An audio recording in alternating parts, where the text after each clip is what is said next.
এখন সন্ধ্যা 7:30। একটু পরেই শুনবেন সর্বশেষ বিশ্ব সংবাদ। আপনারা বিবিসি শুনছেন ঢাকায় FM 100, রাজশাহীতে 88.8, খুলনায় 88.8। আপনারা যেখানে আছেন, বিবিসি আপনার সাথেই আছে।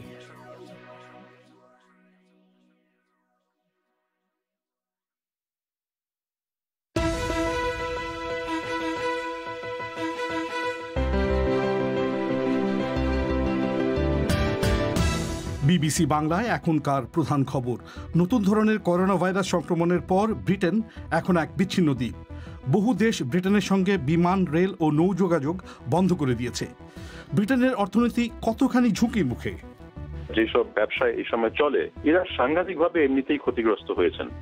এটা নিঃসন্দেহে বলা যেতে পারে যে আগামী বছরে সরকারকে অনেক রকমের অর্থনৈতিক ব্যবস্থা নিতে হবে, যদি করে ছোট ব্যবসায়ীদের মধ্যে দেউলিয়াতদের হার নিয়ন্ত্রণে রাখতে হয়।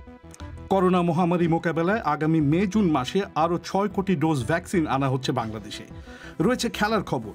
এই সব কিছু এবং আরও নানা বিষয় নিয়ে বিবিসি বাংলায় আজকের প্রবাহ।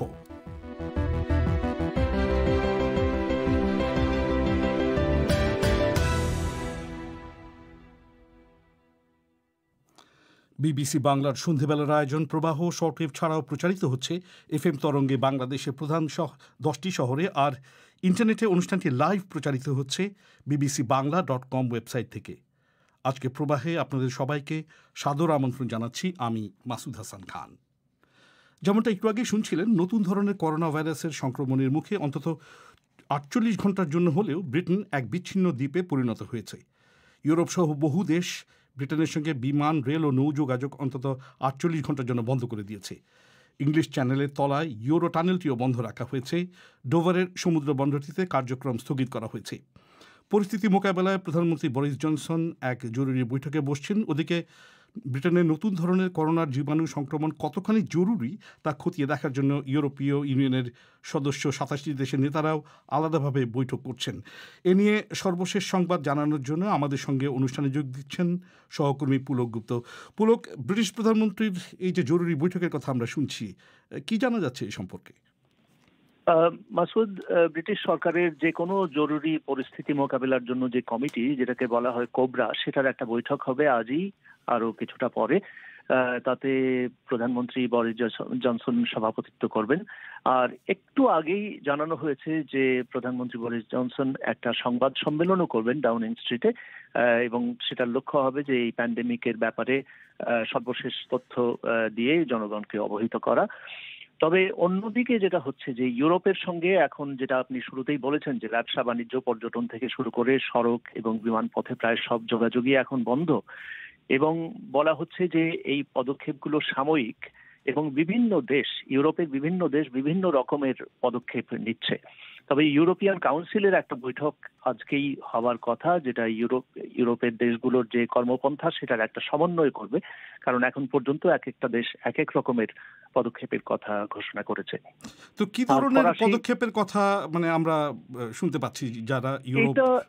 এটা যতটুকু আভাস পাওয়া যাচ্ছে, ফরাসি যোগাযোগ মন্ত্রী জঁ বাপ্টিস্ট দিয়েবারি তিনি এর মধ্যেই বলেছেন যে আগামী কয়েক ঘন্টার মধ্যে তারা ইউরোপীয় স্তরে একটা স্বাস্থ্য প্রটোকল তৈরি করবেন, এবং সেটার অধীনে যাতে যুক্তরাজ্যের সঙ্গে ইউরোপের যোগাযোগ এবং যান চলাচল আবার শুরু হতে পারে। যেহেতু বিভিন্ন মেয়াদে এটা করা হয়েছে এবং এক একটা দেশ আলাদাভাবে নানা রকমের পদক্ষেপ ঘোষণা করেছে, সুতরাং সেটাকে একটা সম্মিলিতভাবে ইউরোপিয়ান ইউনিয়নের আওতায় আনবার জন্য তারা একটা প্রোটোকল ঘোষণা করবেন, যেটা ইউরোপের সবগুলো দেশই মেনে চলবে বলে মনে করা হচ্ছে। পুলক, এই যে করোনা ভাইরাসের নতুন স্ট্রেইন, এই নতুন জাতের করোনা ভাইরাস নিয়ে বিশ্বব্যাপী, মানে আমি ইউরোপে তো বটেই, ব্রিটেনে এরকম একটা অবস্থা, এত উদ্বেগ কেন তৈরি হয়েছে এ সম্পর্কে আমরা আসলে কি জানতে পারছি? কারণটা হচ্ছে যে করোনা ভাইরাসের মিউটেশন সবসময় হচ্ছে, এবং এই পর্যন্ত করোনা ভাইরাসের অন্তত 17টি মিউটেশন হয়েছে।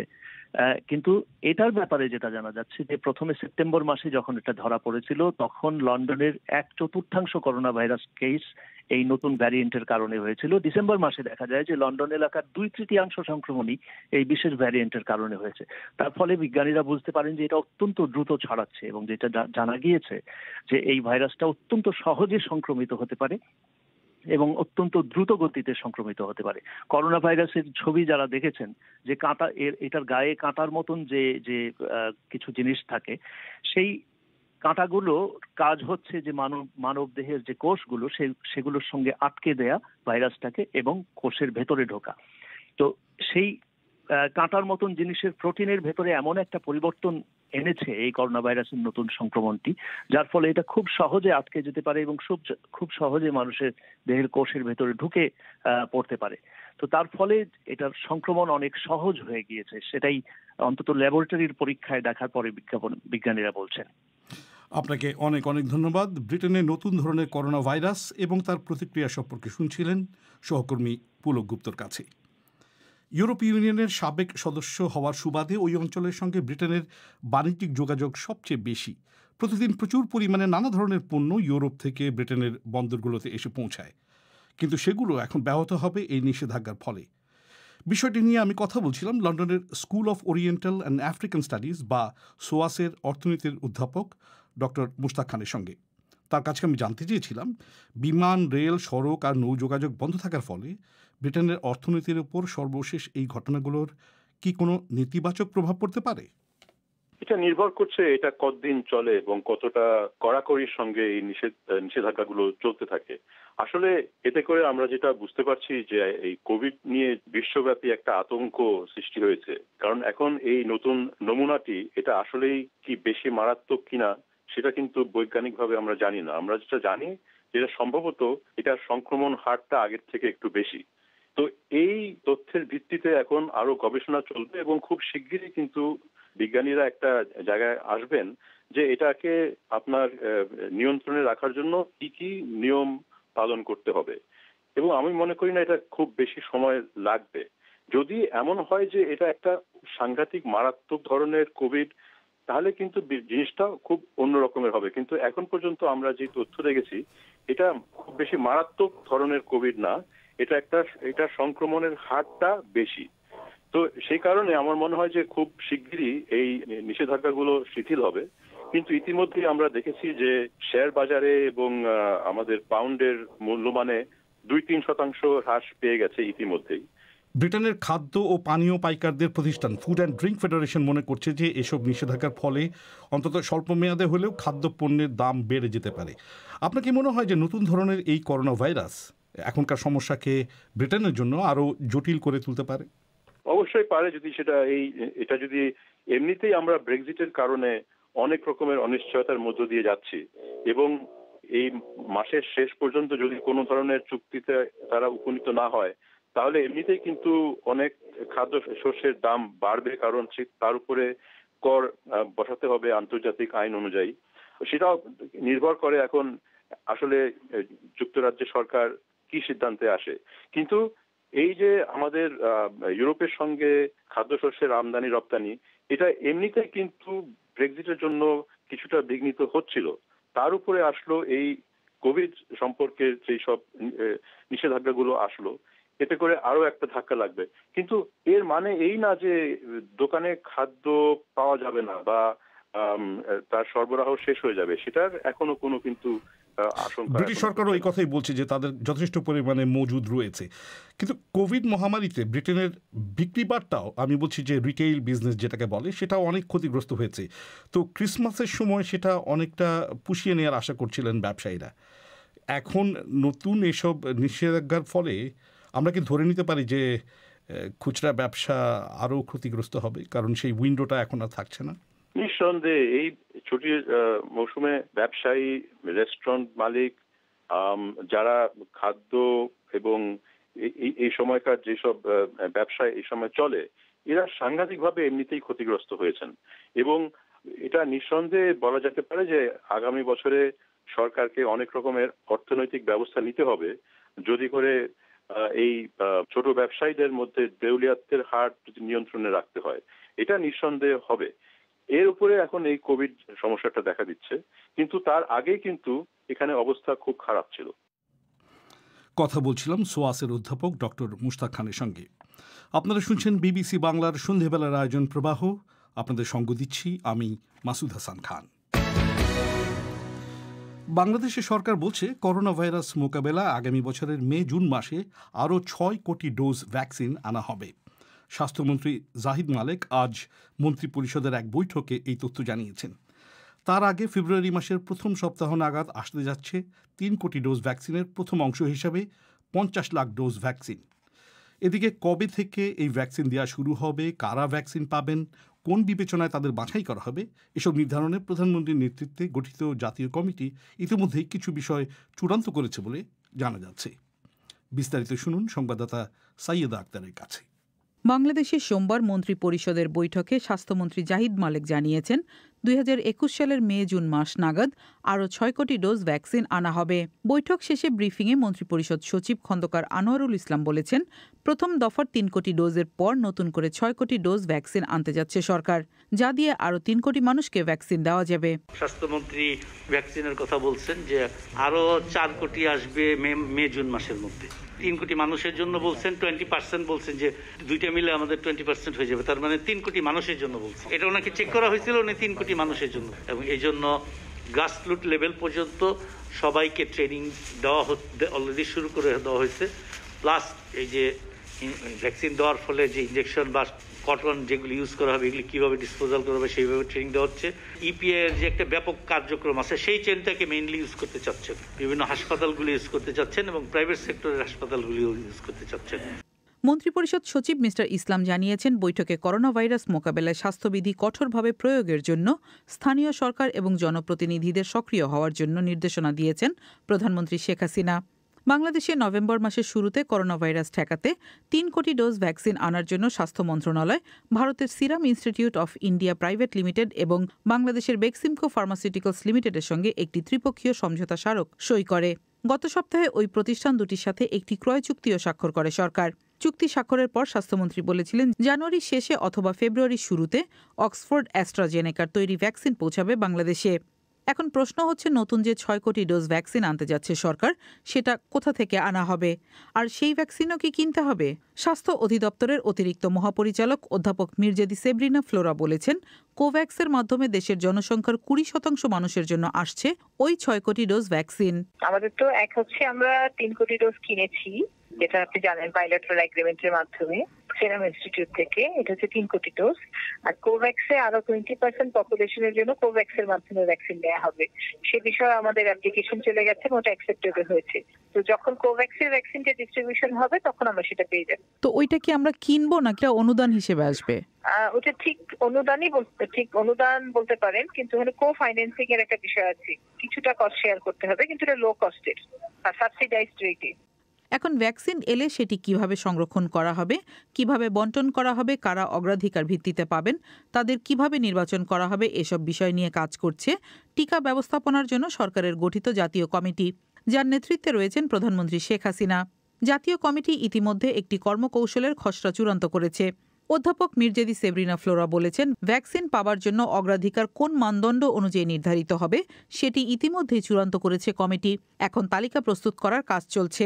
আমাদের একটা ন্যাশনাল কমিটি আছে, সেটা হচ্ছে যে প্রাইম মিনিস্টার অফিস থেকে করা হয়েছে কমিটিটা, মানে প্রাইম মিনিস্টার দপ্তর হচ্ছে এটা মেইনলি কোঅর্ডিনেট করে, মুখ্য সচিব মহোদয় এটা চেয়ার। সেটা গতকাল একটা মিটিং হয়েছে, আমাদের যা প্রোগ্রেস আছে আমরা সেগুলো আলোচনা করেছি। এবং যেহেতু এটা ইন্টার মিনিস্ট্রিয়াল মিটিং, তো অন্যান্য মিনিস্ট্রির যে সমস্ত জায়গায় সহযোগিতার বিষয় আছে সেগুলো নিয়ে আলোচনা হয়েছে। এর মধ্যে সবচেয়ে বড় গুরুত্বপূর্ণ জায়গা হচ্ছে যারা ভ্যাকসিন পাবে তাদের তালিকা প্রস্তুত করা।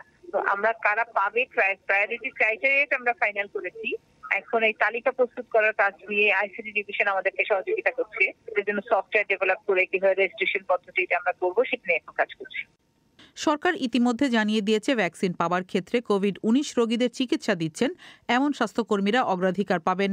এরপর সামনে সারিতে থেকে মহামারী মোকাবেলায় কাজ করছেন এমন পেশাজীবীদের অগ্রাধিকার দেয়া হবে। ভ্যাকসিন নিতে চাইলে যে কোনো নাগরিককে অনলাইনে নিবন্ধন করতে হবে এমন একটি পরিকল্পনা করেছে সরকার। তবে নিবন্ধনের কাজটি কবে এবং কিভাবে শুরু হবে সে বিষয়ে এখনও আলোচনা চলছে। সাইয়েদা আক্তারের প্রতিবেদন। আপনাদের এখানে জানিয়ে রাখি, বিবিসি বাংলা রাতের আয়োজন পরিক্রমার ফোন ইনে আজ করোনা ভাইরাস এবং শ্বাসতন্ত্রের রোগ সংক্রান্ত আপনাদের প্রশ্নের জবাব দেবেন ঢাকার ইউনাইটেড হসপিটালের বক্ষব্যাধি বিশেষজ্ঞ ডক্টর রওশন আরা খানম। এতে যোগ দিতে চাইলে 017141 115578 এই নম্বরে SMS করে আপনার নাম ঠিকানা জানিয়ে দিন। অনুষ্ঠানের আগে আমরাই আপনার সঙ্গে যোগাযোগ করব। এবার বাদবাকি বিশ্বের কিছু খবর মানসী বড়ুয়ার কাছে। ফাইজার বায়োনটেকের উদ্ভাবিত করোনা ভাইরাসের টিকাটি অনুমোদন করা হবে কিনা তা নিয়ে ইউরোপের ওষুধ বিষয়ক সংস্থা আজ এক বৈঠকে বসছে। আশা করা হচ্ছে তারা পুরো ইউরোপীয় ইউনিয়ন জুড়ে টিকাটি ব্যবহারের অনুমতি দেবে। জার্মান স্বাস্থ্যমন্ত্রীর চাপের মুখে এই বৈঠকের সময় এক সপ্তাহ এগিয়ে আনা হয়েছে। জার্মানিতে উদ্ভাবিত একটি টিকা এখনও সেদেশে যে দেওয়া যাচ্ছে না, এটি নিয়ে তিনি হতাশা প্রকাশ করেছিলেন। দক্ষিণ আফ্রিকার বিজ্ঞানীরা বলছেন নতুন বৈশিষ্ট্যের এক করোনা ভাইরাসের বিষয়ে তারা বিশ্ব স্বাস্থ্য সংস্থার সঙ্গে মিলে তদন্ত করছেন। এই নতুন করোনা ভাইরাসটি ব্রিটেনে ধরা পড়া করোনা ভাইরাস থেকে আলাদা। তবে বিজ্ঞানীরা বলছেন মিউটেশনের মাধ্যমে তৈরি এই নতুন বৈশিষ্ট্যের করোনা ভাইরাসটি যেভাবে মানুষের দেহকোষে গিয়ে যুক্ত হয় সেক্ষেত্রে অনেক মিল আছে। তারা মনে করছেন এর ফলে এই ভাইরাসটি খুব সহজে একজন থেকে আরেকজনে ছড়াতে পারে, তবে এখনও তারা আরও তথ্য সংগ্রহ করছেন। ওষুধ কোম্পানি অ্যাস্ট্রাজেনেকা এবং রাশিয়ার গামালিয়া ইনস্টিটিউট তাদের উদ্ভাবিত করোনা ভাইরাসের দুটি টিকা নিয়ে সহযোগিতার জন্য যে সমঝোতা করেছে রুশ প্রেসিডেন্ট পুতিন তাকে অভিনন্দন জানিয়েছেন। এই দুটি প্রতিষ্ঠান এখন দেখবে তাদের দুটি টিকার সম্মিলিত ফল কোভিডের বিরুদ্ধে আরও ভালো কাজ করে কিনা। নেপালে প্রধানমন্ত্রীর পার্লামেন্ট ভেঙে দেওয়ার সিদ্ধান্তের বিরুদ্ধে সুপ্রিম কোর্টে 3টি আবেদন জমা পড়েছে। একজন আবেদনকারী, যিনি পেশায় আইনজীবী, রয়টার্স বার্তা সংস্থাকে বলেছেন পার্লামেন্ট ভেঙে দিয়ে প্রধানমন্ত্রী কেপি ওলি কার্যত সাংবিধানিক অভ্যুত্থান করেছেন। ক্ষমতাসীন দলের মধ্যে সমর্থন কমতে থাকায় মেয়াদ শেষ হওয়ার 2 বছর আগেই প্রধানমন্ত্রী ওলি সংসদ ভেঙে দিয়েছেন। ভারত নতুন কিছু কৃষি আইনের বিরুদ্ধে তাদের মাসব্যাপী বিক্ষোভের অংশ হিসাবে কৃষকরা অনশন ধর্মঘট শুরু করেছেন। রাজধানী দিল্লির উপকণ্ঠে তাদের সমাবেশস্থলে কৃষকরা দলে দলে ভাগ হয়ে 24 ঘণ্টা করে অনশন করবেন।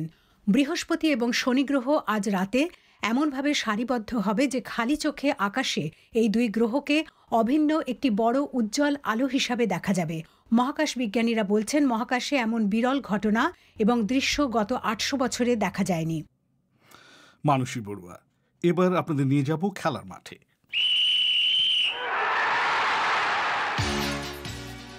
খেলার খবর পড়ছি রাহেল মাসুদ। ম্যাচ শুরুর 6 সেকেন্ডের মধ্যে বল জালে পাঠিয়েছেন এসি মিলানের পর্তুগিজ ফরওয়ার্ড রাফায়েল লিয়াও। এটি ইতালিয়ান লিগের ইতিহাসের দ্রুততম গোল। 21 বছর বয়সী এই ফুটবলার ইতিহাস গড়েছেন এই গোল দিয়ে। ওদিকে আজ আন্তর্জাতিক ক্রিকেট কাউন্সিল তাদের টেস্ট র্যাঙ্কিংয়ের হালনাগাদ করেছে, যেখানে দেখা গেছে 8 রানে 5 উইকেট। এই অস্বাভাবিক বোলিং ফিগার নিয়ে জশ হেজেলউড সেরা 5-এ জায়গা করে নিয়েছেন টেস্টের সেরা বোলারদের তালিকায়। 2018 সালের মার্চ মাসের পরে এই প্রথম সেরা 5-এ জায়গা পেয়েছেন হ্যাজেলউড। প্যাট কামিন্স আছেন 1 নম্বরেই। টেস্ট বোলারদের তালিকায় আছেন 3 জন অস্ট্রেলিয়ান বোলার, আরেকজন মিচেল স্টার্ক। ভারতের রবিচন্দ্রন অশ্বিন উঠে এসেছেন 9 নম্বরে। বুমরা আছেন 10 নম্বরে টেস্ট বোলারদের তালিকায়। বিরাট কোহলির দল 36 রানে অল আউট হলেও 2 ইনিংসে সর্বোচ্চ রান এসেছে তার ব্যাট থেকেই। তাই র্যাঙ্কিংয়ে স্টিভ স্মিথের সাথে ব্যবধান কমিয়েছেন ভারতের অধিনায়ক। 13 রেটিং পয়েন্ট পিছিয়ে থেকে 2 নম্বরে আছেন কোহলি। করোনা ভাইরাসের মধ্যেই বাংলাদেশে শুরু হয়ে গেছে অ্যাথলেটিক্সের বিভিন্ন পর্যায়ের খেলাধুলা। বাংলাদেশের একজন স্বর্ণজয়ী অ্যাথলিট মাবিয়া আক্তার সীমান্ত, যিনি এসি গেমসে স্বর্ণ জিতেছেন। গেমসে ওয়াইল্ড কার্ডের সুযোগ পাওয়ার জন্য নিয়মিত অনুশীলন করে নিজেকে ঝালিয়ে নিচ্ছেন মাবিয়া। এখনও পর্যন্ত অলিম্পিকের কোনো দিন তারিখ নির্দিষ্ট করে বলা হয়নি। কিভাবে বিভিন্ন পর্যায়ের অ্যাথলিটরা অলিম্পিকে জায়গা করে নেবেন সেটাও নিশ্চিত করে বলেনি অলিম্পিক কমিটি। তাই মাবিয়া আক্তার সীমান্ত এখন চোখ রাখছেন অলিম্পিকের দিকে, কিভাবে সেখানে জায়গা করে নেওয়া যায়।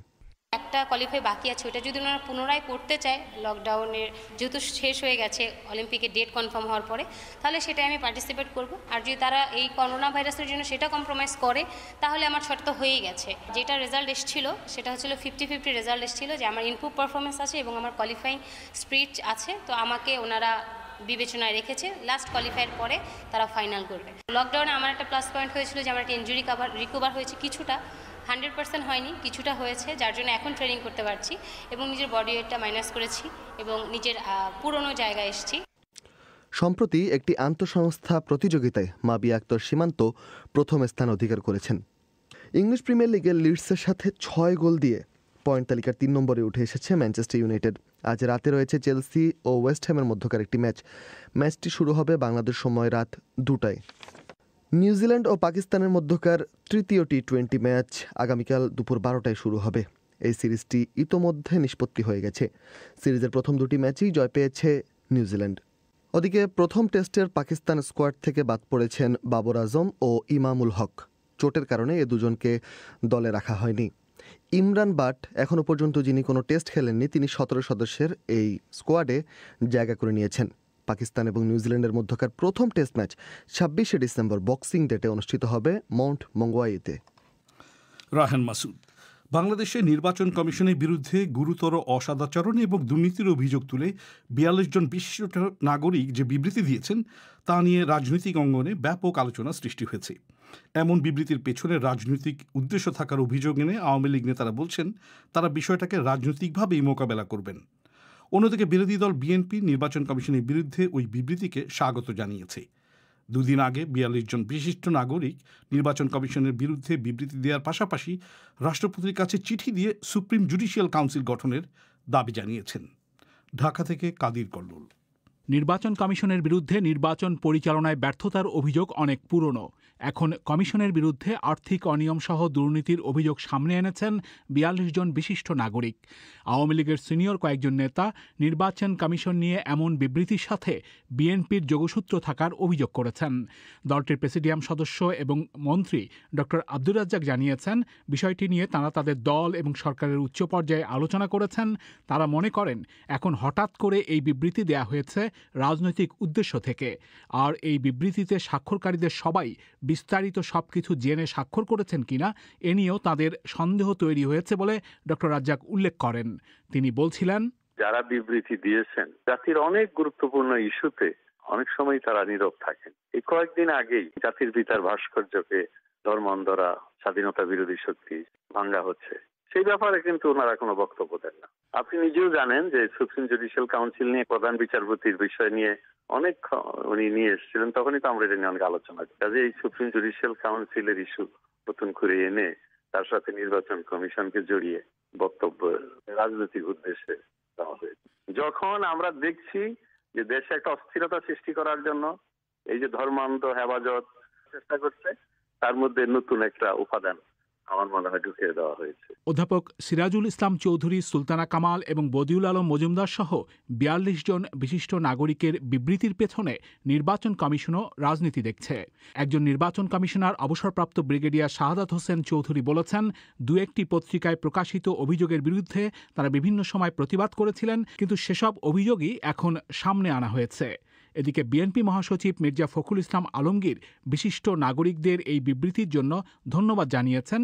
তবে তিনি বলেছেন, তারা দীর্ঘদিন ধরেই এসব অভিযোগ নিয়ে কথা বলছেন। 42 জন যে বক্তব্য দিয়েছেন সেই কথাগুলো তো আমরা বহু আগে থেকেই বলছি। 2018 নির্বাচন এবং পরবর্তীকালে আপনার সমস্ত স্থানীয় সরকার নির্বাচনগুলোতে তাদের পক্ষপাতিত্ব পুরোপুরি সরকারের পক্ষে কাজ করা এবং বলা যায় যে একটা চরম একটা ব্যর্থতা, অযোগ্যতা, তা সবই প্রমাণ দিয়েছেন এই নির্বাচন কমিশন। সেদিক থেকে এই 42 জন যে বিশিষ্ট নাগরিক যে বক্তব্য দিয়েছেন, এটা তো আমরা গত 2 বছর ধরেই বলছি, গত নির্বাচন থেকেই বলছি। তবে বিষয়টিতে আওয়ামী লীগ নেতাদের বড় প্রশ্ন হচ্ছে সুপ্রিম জুডিশিয়াল কাউন্সিল গঠনের দাবি নিয়ে। 2017 সালে সংবিধানের ষোড়শ সংশোধনীর মাধ্যমে বিচারপতিদের অপসারণের ক্ষমতা সংসদের হাতে নেওয়া হয়েছিল। সে সময় প্রধান বিচারপতি ছিলেন এস.কে. সিনহা। তখন তার নেতৃত্বে আপিল বিভাগ সংসদের সেই ক্ষমতা বাতিল করে সুপ্রিম জুডিশিয়াল কাউন্সিলের হাতে ক্ষমতা ফিরিয়ে আনার রায় দিয়েছিলেন। এর বিরুদ্ধে সরকারের রিভিউ আবেদন আপিল বিভাগে রয়েছে। যেহেতু বিষয়টি এখন বিচারাধীন, সে কারণে দেশে এখন জুডিশিয়াল কাউন্সিল নেই এবং এই ইস্যুতে নতুন করে বিতর্ক সৃষ্টির চেষ্টা করা হচ্ছে বলে আওয়ামী লীগ নেতারা মনে করছেন। বিবৃতিদাতাদের মধ্যে অন্যতম বদিউল আলম মজুমদার বলেছেন, তারা আইন অনুযায়ী রাষ্ট্রপতির কাছে প্রতিকার চেয়েছেন। এটার ভিত্তিটা হলো যে গণমাধ্যমে অনুসন্ধানের রিপোর্ট প্রকাশিত হয়েছে, এমনকি একজন নির্বাচন কমিশনারও প্রধান নির্বাচন কমিশনারের বিরুদ্ধে নিয়োগ দুর্নীতির অভিযোগ তুলেছেন। আমরা যেটা করেছি, আমরা তো নিজেরা তদন্ত করি নাই এবং আমরা তাদেরকে দোষী সাব্যস্ত করি নাই। আমরা এই সব ব্যাপকভাবে আলোচিত বিষয়গুলো নিয়ে আমার রাষ্ট্রপতির দৃষ্টি আকর্ষণ করেছি, তিনি যাতে তদন্তের ব্যবস্থা করেন। এগুলো অভিযোগ এবং তদন্তের ভিত্তিতে এর যদি সত্যতা পান তাহলে তিনি ব্যবস্থা নেবেন, তাদেরকে অপসারণ করবেন। সংবিধানের 93 অনুচ্ছেদে সুস্পষ্টভাবে যে এই পদ্ধতিতে অভিযোগ করা যায়, আমরা সেটা অনুসরণ করেই আমরা করেছি। এই বিবৃতিদাতাদের আরও দুজন জানিয়েছেন তাদের আবেদনের ভিত্তিতে কোনো ব্যবস্থা নেওয়া হবে না, এটা তারা জানেন। এরপরও অভিযোগগুলোর গুরুত্ব বিবেচনায় নিয়ে তা জনসমক্ষে তুলে ধরার লক্ষ্য থেকেই তারা এই বিবৃতি দিয়েছেন। কাদির কল্লোলের প্রতিবেদন। এবার আজকের সোশ্যাল মিডিয়ার খবর। ধন্যবাদ মাসুদ। সামাজিক মাধ্যমে আলোচিত খবরগুলো নিয়ে হাজির হয়েছি আমি আফরোজা নীলা, আর সঙ্গে আছি আমি রায়হান মাসুদ। করোনা ভাইরাসের নতুন সংক্রমণ ছড়িয়ে পড়া এবং যুক্তরাজ্যের সঙ্গে ইউরোপের কয়েকটি দেশের বিমান চলাচল বন্ধ যে খবরটি আপনারা কিছুক্ষণ আগে শুনছিলেন, সেই খবরটি সোশ্যাল মিডিয়াতে আজ বেশ ট্রেন্ডিং। খবরটি নিয়ে বিবিসি বাংলার ফেসবুক পাতায় রাজকুমার চক্রবর্তী লিখেছেন, আবার নতুন শুনেছিলাম বেশি রূপ পাল্টায় মানুষ, এদিকে মানুষের থেকেও বেশি রূপ পাল্টায়। যাই হোক, আমাদেরও দ্রুত ব্যবস্থা নেওয়া উচিত।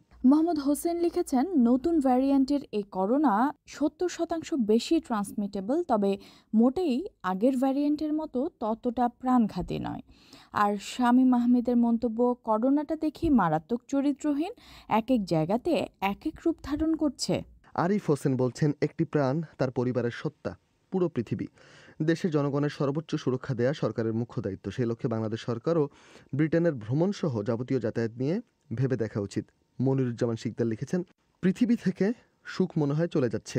এরকম নানা ধরনের মন্তব্য আছে। এর পাশাপাশি করোনা ভাইরাস সংক্রমণ নতুনভাবে ছড়িয়ে পড়ায় সৌদি আরব যে এক সপ্তাহের জন্য আন্তর্জাতিক ফ্লাইট স্থগিত করেছে, এটাও কিন্তু বেশ ট্রেন্ডিং। খবরটি নিয়ে মোমসাদ আল মোনায়েমের মন্তব্য, আমরা সৌদি প্রবাসীরা মনে করি সঠিক সিদ্ধান্ত নিয়েছে, কারণ এই মুহূর্তে ইউরোপের দেশগুলোতে করোনার থাবা বেশি বেড়েছে, এজন্য তাদের সাথে যোগাযোগ বন্ধ না করে সবার সাথে যোগাযোগ বন্ধ করেছে। মোহাম্মদ ইব্রাহিম সুজন লিখেছেন, আহারে ভাবছিলাম দেশে যাব, আর যাওয়া হলো না। রায়সা ইসলাম লিখেছেন, প্রবাসীদের কষ্ট আবারও শুরু হলো। আসলে করোনা ভাইরাসের কারণে অনেক প্রবাসী যে দেশে আসতে পারছেন না, অনেকে দেশে এসে ফিরতে পারছেন না, এরকম নানা ধরনের ভোগান্তি কিন্তু মহামারী শুরুর সময় থেকে আমরা দেখতে পাচ্ছিলাম। নীলা, একদম ঠিক রায়হান। এরকম নানা ধরনের খবরাখবর কিন্তু আপনারা জানতে পারবেন বিবিসি বাংলার ওয়েবসাইট ও ইউটিউব চ্যানেলে। এদিকে করোনা মুক্ত হলেন শিক্ষামন্ত্রী দীপু মনি। প্রায় সব গণমাধ্যমে আসা এই খবরটিও কিন্তু আছে আলোচনায়। বিভিন্ন সংবাদ মাধ্যমে আসা খবরে তার ভাইকে উদ্ধৃত করে বলা হচ্ছে যে পরপর 2টি পরীক্ষার ফলে করোনা ভাইরাস নেগেটিভ এসেছে শিক্ষামন্ত্রীর। এই মাসের প্রথম সপ্তাহে জানা যায় যে তিনি করোনা ভাইরাসে আক্রান্ত হয়েছেন। তখন এই নিয়ে নানা ধরনের প্রতিক্রিয়া দেখা গিয়েছিল সোশ্যাল মিডিয়ায়। তার সুস্থতা কামনা করে অনেকেই অটো পাসের প্রসঙ্গটি টেনে আনছিলেন। আজও ঠিক তেমনটি দেখা যাচ্ছে। নীলা, যেমন পুষ্প সুলতানা প্রভা লিখেছেন, 2020 সালের এইচএসসি 13 লাখ অটো পাস শিক্ষার্থীদের দোয়ার ফল। অনেকটা একই ধরনের মন্তব্য শামীমা আক্তার শোভার। তিনি লিখেছেন, আলহামদুলিল্লাহ, এবার ডিগ্রি অনার্সদের অটো পাসের ব্যবস্থা করুন, আরও অনেক দোয়া পাবেন। অন্যদিকে শরীফুল ইসলাম তুহিনের মন্তব্য, তাহলে এবার সি বিচ, সাজেক এসব বন্ধ করে স্কুলগুলো খুলে দিন। ফকির রোকান শাহ তিনি লিখেছেন, দয়া করে স্কুল কলেজগুলো খুলে দেন, বাচ্চাদের কী পরিমাণ লেখাপড়ার ক্ষতি হচ্ছে তা বোঝানো যাবে না। মোহাম্মদ জাফর রেজা বলছেন, এই খুশিতে শিক্ষা প্রতিষ্ঠানের ছুটি আরও বাড়ানো হোক। মাহমুদুল হক প্রশ্ন করছেন, ওনার করোনা হলো কিভাবে? উনি তো করোনা আসার পর থেকে মনে হয় ঘর থেকেও বের হয়নি। এর দ্বারা প্রমাণিত হয় করোনা ঘরে থাকলেও হতে পারে, আবার বাইরে গেলেও হতে পারে।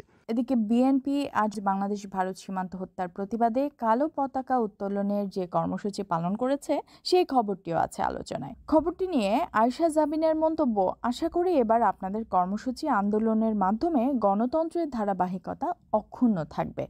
আর হোসেন মাহমুদ লিখেছেন, বুঝলাম এই সরকার কিছুই করছে না, যখন ক্ষমতায় ছিলেন তখন আপনাদের পদক্ষেপ কি ছিল?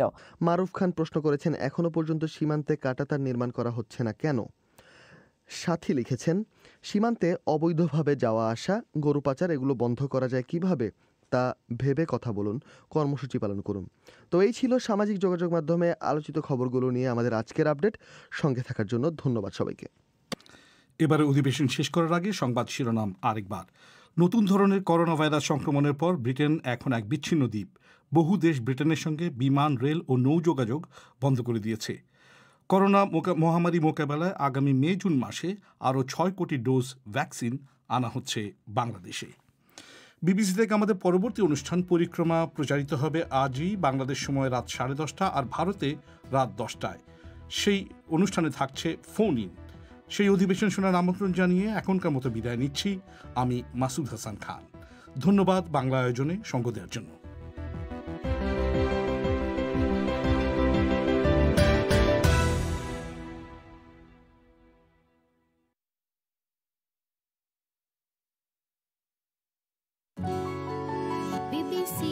This is the BBC. There are no programmes on this channel at present. Details of all our services are at bbcworldservice.com.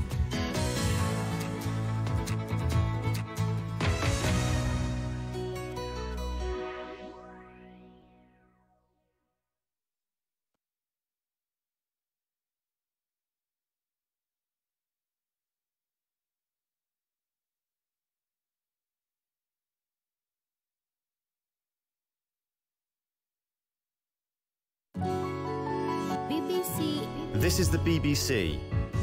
There are no programmes on this channel at present. Details of all our services are at bbcworldservice.com.